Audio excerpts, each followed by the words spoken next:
रुचि त्रिवेदी जी। आधा वल्लभ महाराज जी आपके चरणों में कोटि कोटि प्रणाम। गुरुदेव, ऐसा क्या करें कि मेरा ये जन्म अंतिम जन्म हो? भगवान के आश्रित हो जाओ, नाम जप करो। दो बातें, बिना पैसा का काम है। भगवान के अंदर से आश्रित हो जाओ और नाम जप करो। इस जन्म में निश्चित भगवत प्राप्ति। अकाट्य विनिश्चितम बदामिते नान्यथा वचांस में हरिम भजन्ते नरा भवसागर तरंति ते।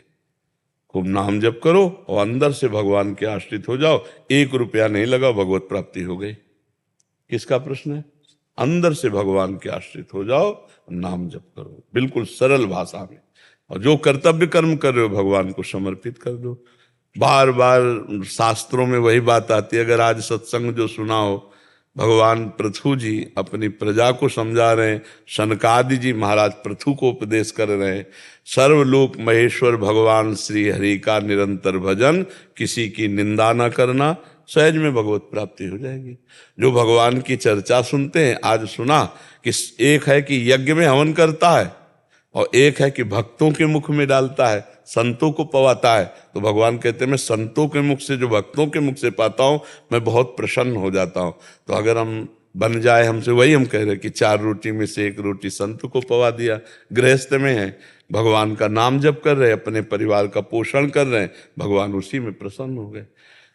देखो, अधर्म का अगर पैसा कमा के तो उसका कोई महत्व नहीं, और धर्म से अगर 1 रुपया दे दिए ना, और 1 रुपया का नमक ला करके दाल में डाल दिया गया, तो सैकड़ों संत पाए ना। सैकड़ों संत सेवा हो गई 1 रुपया में। 1 रुपया में बढ़िया सेवा हो गई।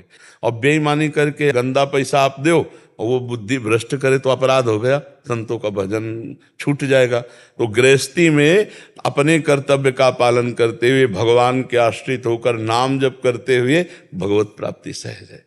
ये हम सब शास्त्रों की बात कह रहे हैं। भगवान की प्राप्ति के लिए इस जन्म में हमारा आखिरी जन्म हो, हर श्वास नाम जप करो और हृदय से भगवान के आश्रित हो जाओ, हो गया काम। अब फिर जीना है तो फिर कथा भागवत ये सब बिल्कुल सार बात है। राधा राधा राधा राधा और हे लाडली जू मैं आपकी, इसी से भगवत प्राप्ति हो जाएगी। भगवान संबंध देखते।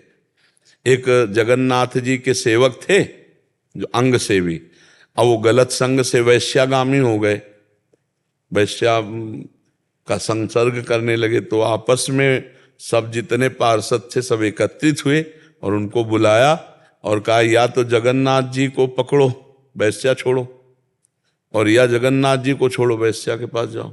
दोनों एक साथ नहीं हो सकते। उन्होंने कहा जगन्नाथ जी को हम छोड़ देते हैं। तो भगवान की लीला ऐसी।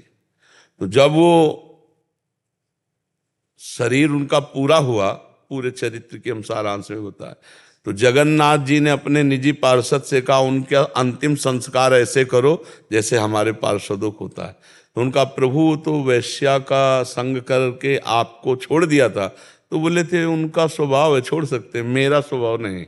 मैंने एक बार जिसे स्वीकार कर लिया उसे छोड़ता नहीं। वो मेरा सेवक था, कहीं भी चला जाए उसका, ये भगवान का उसी स्वभाव से हम लोग कहते हैं कि भगवान का आश्रय ले लो और नाम जप करो, भगवान कल्याण कर देंगे। मन वचन कर्म से एक से भी भगवान से जुड़ जाए तो भगवान उसका कल्याण कर देते हैं। अजामिल ने अपने पुत्र के बहाने नारायण बुलाया तो भगवत प्राप्ति हो गई। हम जानबूझकर नारायण नारायण बुलाएंगे तो भगवत प्राप्ति नहीं हो जाएगी। राम राम हरि हरि हरि तो और सब मंगल होने लगता है। भगवान का नाम जप करने से सब मंगल, सब कुछ सहने की सामर्थ्य आ जाती है। भगवान से जुड़ना मंगल भवन अमंगलहारी, अमंगल का नाश हो जाता है जी।